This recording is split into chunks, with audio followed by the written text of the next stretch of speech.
नगे च सुरेन्द्रे च कौशिके पाद संस्पृशि निर्विशेष मनस्काय श्री वीरस्वामिने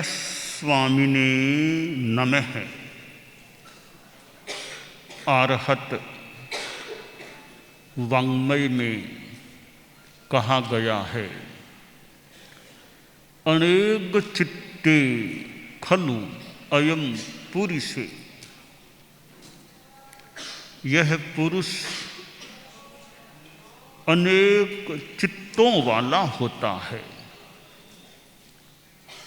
भावधारा में, विचारधारा में आदमी के परिवर्तन भी हो जाता है।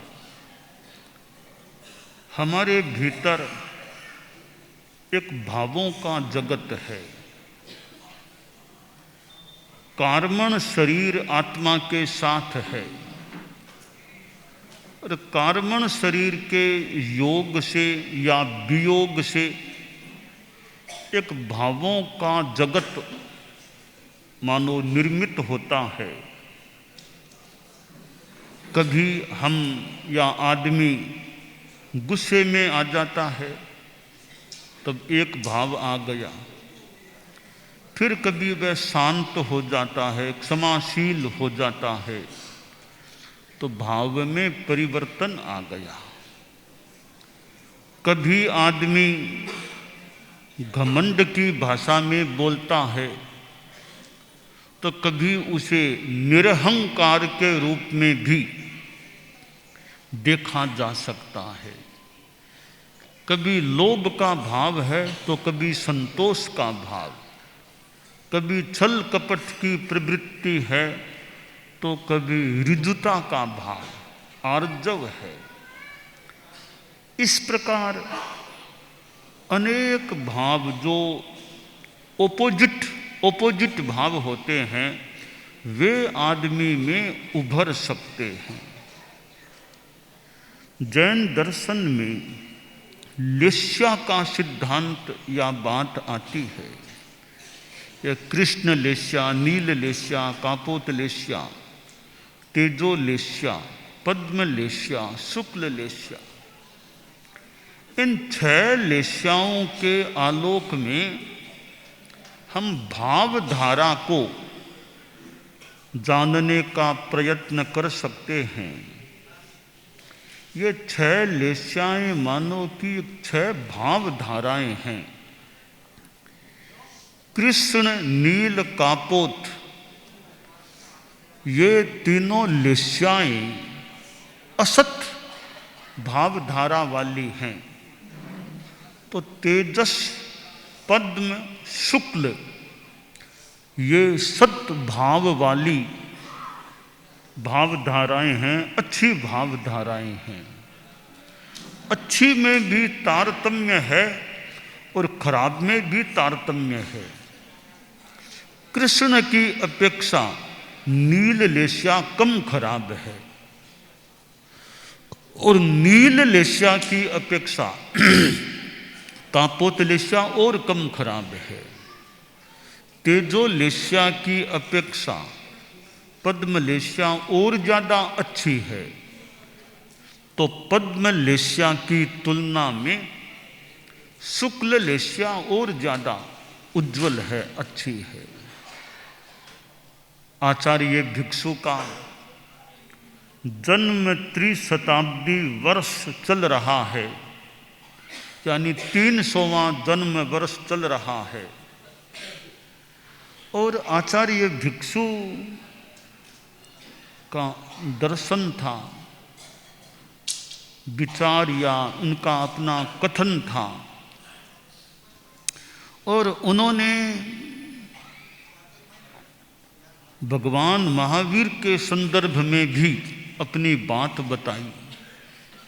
एक तरफ हम देखते हैं तो भगवान महावीर के प्रति इतने वे मानो भक्ति भाव वाले थे, पर सिद्धांत के संदर्भ में उन्होंने भगवान महावीर के भी एक व्यवहार की मानो समीक्षा की।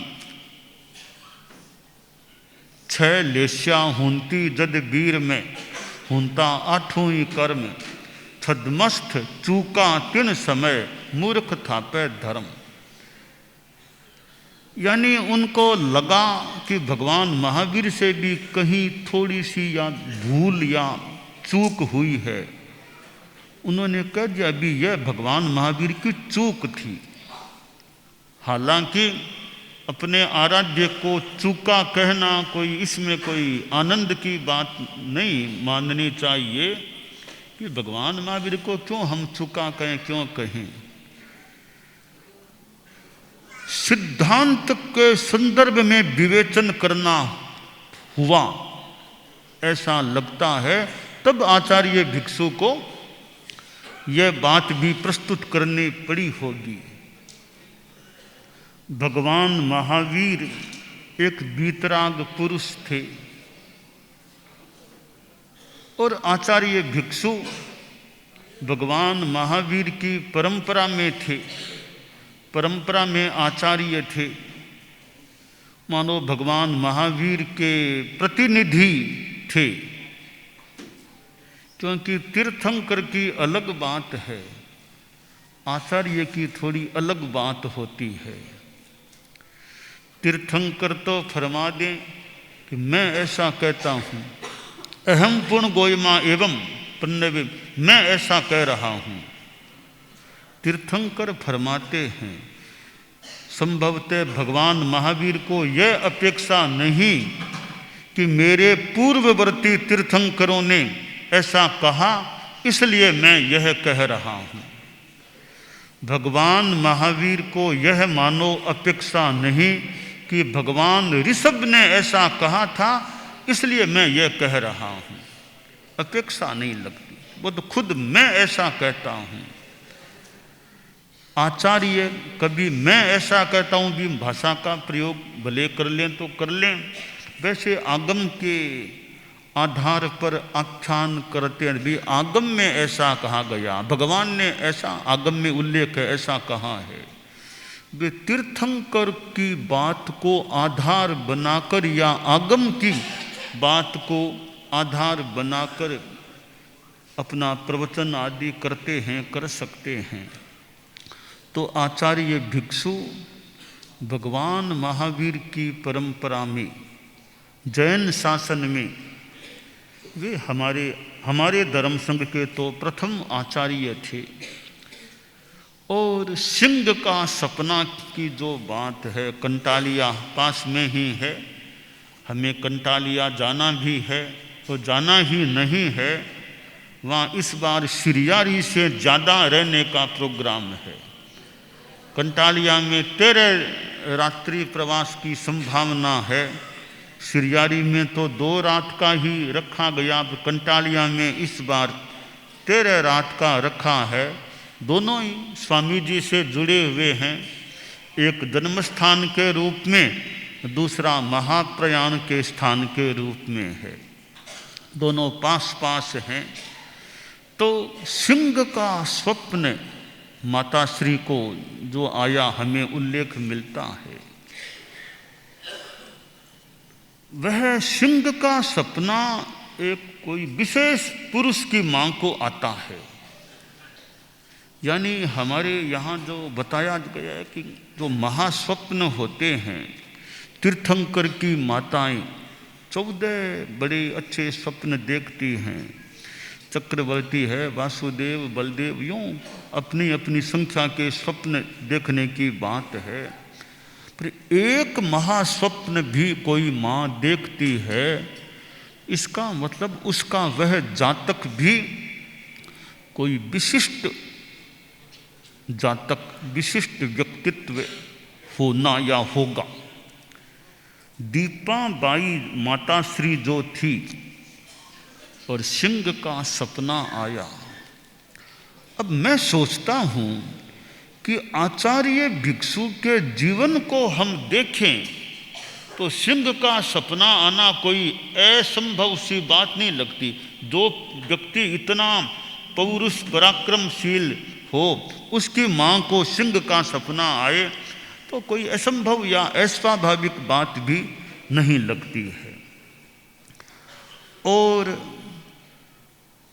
आचार्य भिक्षु की माँ को सिंह का सपना आया, उसके आधार पर आचार्य भिक्षु ऐसे विशिष्ट संत पुरुष हों तो भी कोई अस्वाभाविक सी बात नहीं लगती है।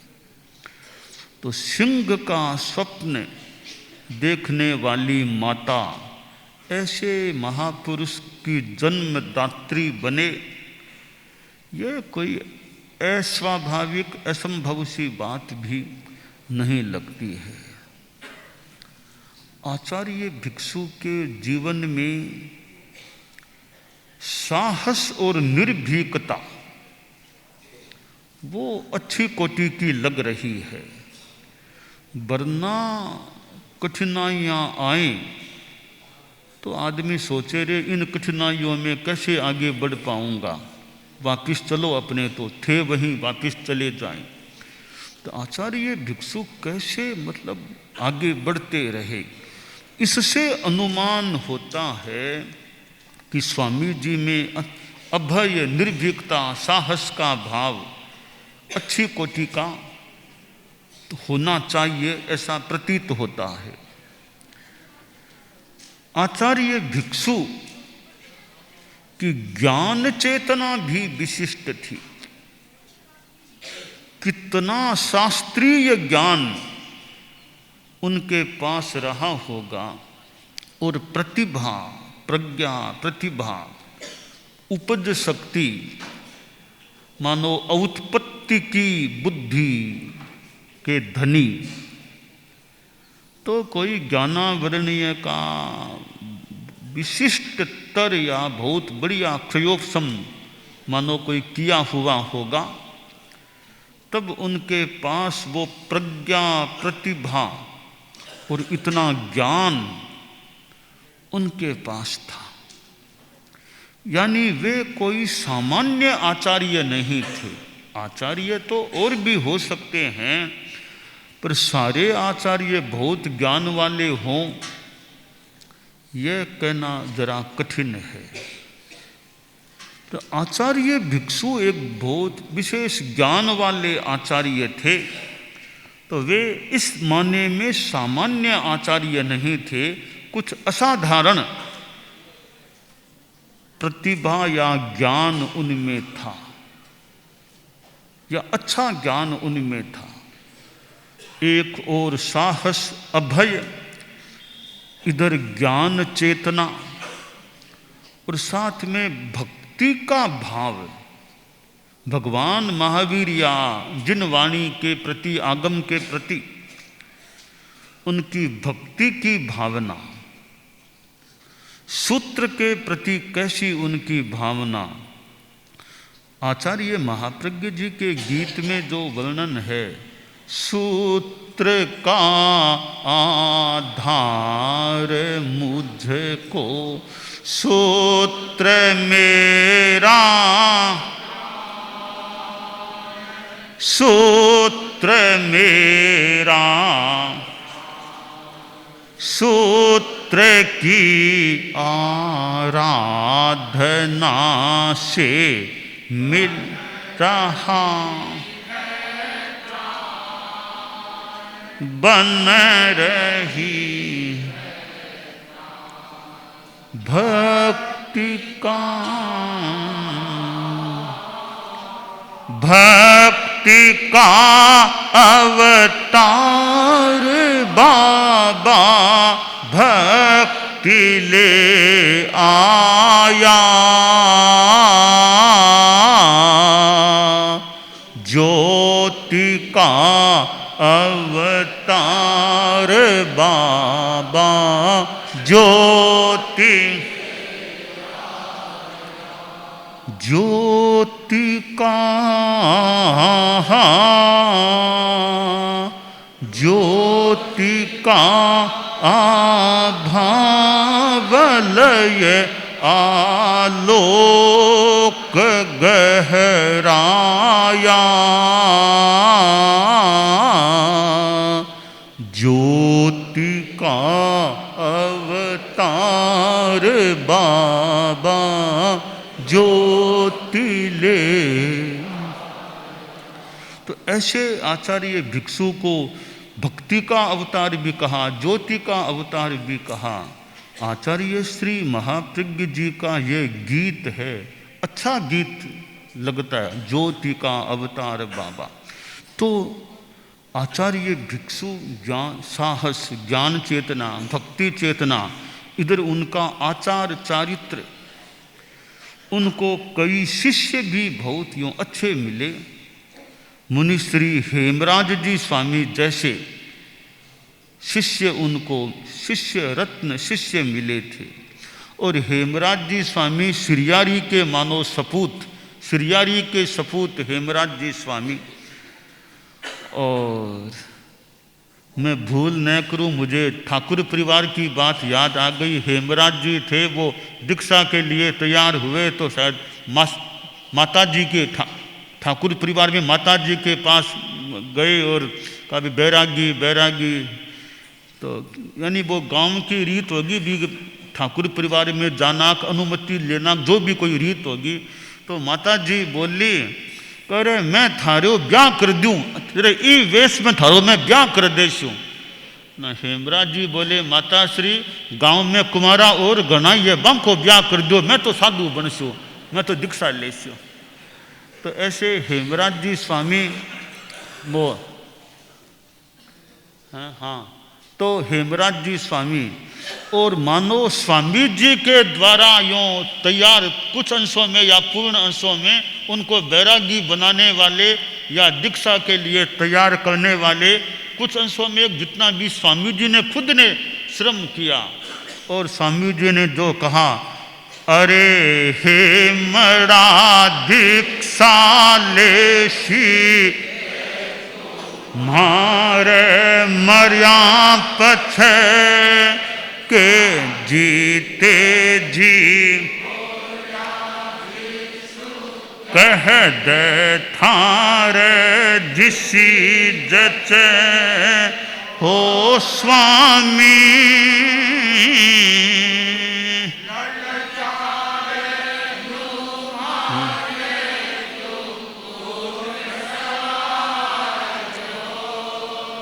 जन जीवन आधम हो तेरा पन ता श्रद्धा स्वीकारो तेरापन। तो स्वामी जी ने हेमराज जी को मानो तैयार होने में एक अपना योगदान दिया। तो यह श्रियारी से हेमराज जी स्वामी, और आज मैं उधर भी उनके वो जन्म स्थान का घर उधर भी गया वो। तो यह हेमराज जी स्वामी जैसे शिष्य भारमल जी स्वामी भी मिले। और आचार्य भिक्षु ने तो भारमल जी स्वामी से जो फरमाया, यानी उसका भाव कि भारमल भागी है, इतना दिन तो मैं हो, अब आ गए हेमड़ो, हेमड़ो तैयार, हेमड़ो है आ गए। यानी कितना हेमराज जी स्वामी को कितना महत्व दिया। कुछ अंशों में अपने समान के, अबार तो मैं हूँ, पछे हेमड़ो है, दोनों अपने मानो समान दर्जे में कुछ अंश में या किसी अंश में ले लिया। तो ऐसे हेमराज जी स्वामी और गुरुदेव तुलसी ने तो अपने गीत में भी हेम मातृभूमि श्रियारी, तो हेम मातृभूमि श्रियारी, श्रियारी के साथ हेमराज जी स्वामी की स्मृति की। और तेरा पंथ के आज तक के इतिहास में मैं भूल न करूं, एक ही साधु मुनिश्री हुए हैं जिनको आचार्य प्रवर ने शासन महास्तंभ के रूप में संबोधित किया। और संतों को शासन स्तंभ तो कहा गया, तो गुरुदेव तुलसी ने स्वयं ने अनेकों को शासन स्तंभ फरमाया होगा। शासन महास्तंभ एकमात्र मुनिश्री हेमराज जी स्वामी श्रियारी के लिए संभवतः फरमाया। लाडनू जैन विश्व भारती में जब उनका दीक्षा के 200 वर्षों की वो संपन्नता का प्रसंग था। आचार्य श्री महाप्रज्ञ जी विदाश्रम में थे, गुरुदेव तुलसी जैन विश्व भारती लाडनू में थे, और उस दिन विदाश्रम में बड़ा दीक्षा समारोह हुआ था। कितने ये विश्रुत कीर्तियों कई संत सतियाँ दीक्षाएँ हुई थी, तब गुरुदेव तुलसी लाडनू में थे।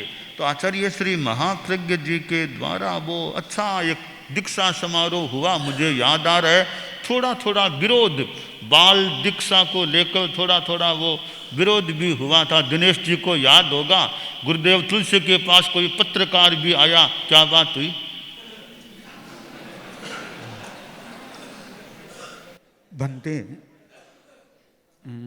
गुरुदेव तुलसी उस समय लाडनू विराजे हुए थे, उधर दीक्षा समारोह था। गुरुदेव तुलसी के मन में भी थोड़ा ये था कि दीक्षा निपट जाए, जल्दी हो जाए, और दीक्षा समारोह हुआ तब तक कोई पत्रकार नहीं आया था। दीक्षा संपन्न हो गई, उसके बाद में मुंबई से भी और कई भी पत्रकार गुरुदेव के पास में पहुंचे, और पहुंच करके उन्होंने गुरुदेव को पूछा कि ये जो बाल दीक्षा हुई है अभी छोटे छोटे की, वो कैसे हुई है? तो गुरुदेव तुलसी ने फरमाया, तुम लोगों की नींद अब उड़ी है, पहले क्या हुआ था? दीक्षा तो हो गई वो तो। अब इतना गुरुदेव ने फरमाया, वो एकदम हक्के बक्के रह गए। तो गुरुदेव ने फरमाया, कोई बात नहीं, समाधान तो मैं दूंगा, पर आपको पहले प्रश्न पूछना चाहिए। तो ये गुरुदेव ने फरमाया था। फिर बाद में समाधान भी दिया, पर दीक्षा संपन्न नहीं हुई तब तक गुरुदेव के मन में भी कुछ था, और दीक्षा संपन्न हो गई फिर तो गुरुदेव शेर बन गए थे। वो उस समय मुनि विश्रुत भी बच्चा था, मुनि विश्रुत बहुत छोटा था, और कीर्ति भी यूँ छोटा, कई बच्चे, ये दो तो विश्रुत बहुत छोटा बालक था, कीर्ति था। तो बाल दीक्षा का लेकर एक थोड़ा सा माहौल बन गया था। तो वो दीक्षा समारोह हो गया बाद में। और तो यूँ हेमराज जी स्वामी को, वो एकदम बच्चे नहीं थे, वो थोड़े से यूँ बड़े ही रहे होंगे, और स्वामी जी ने कैसे उनको प्रतिबोध दिया सारा एक वो गणित का सारा क्रम बना करके, गणित की बात बता करके मानो उनको कन्विंस कर दिया होगा कि दीक्षा में देरी करने में क्या लाभ है। तो ऐसे परम पूज्य आचार्य भिक्षु, और इधर मुनिश्री हेमराज जी स्वामी, और ये पक्की हाट का स्थान, वहाँ भी हम गए थे। आज सुबह हमारी वो एक बिहार साई हो गया था, यात्रा सी हो गई थी जगह जगह। तो पक्की हाट, कच्ची हाट, वो 13 पंथ भवन वाला स्थान, तो पक्की हाट में भी हम गए।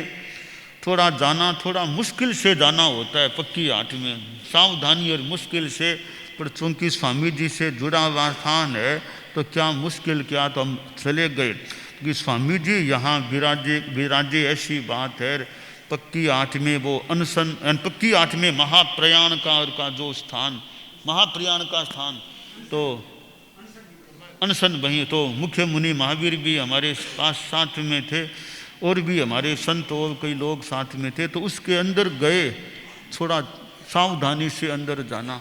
तो स्वामी जी ने कितना सहन किया होगा, उनके अनुकूल स्थान मिले होंगे, नहीं मिले होंगे, कम अनुकूल मिले होंगे, परंतु आचार्य भिक्षु ने अपना जीवन जैसे जो जिया है, तो ये हमारा धर्म संघ आचार्य भिक्षु से जुड़ा हुआ है।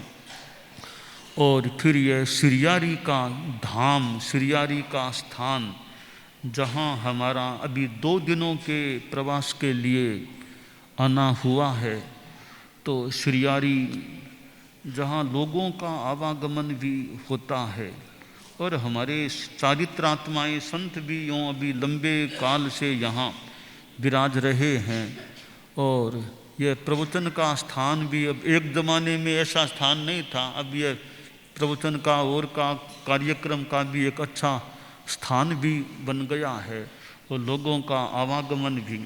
तो हम आचार्य भिक्षु, जो हमारे प्रथम गुरुदेव हैं, प्रथम आचार्य हैं, आद्य अनुशास्ता हैं, उनका हम स्मरण भी करते हैं, स्तवन भी करते हैं। और ये समाधि स्थल, वहाँ भी स्थान भी काफ़ी बैठने का यूँ अच्छा स्थान भी है, लोग बैठ भी सकते हैं।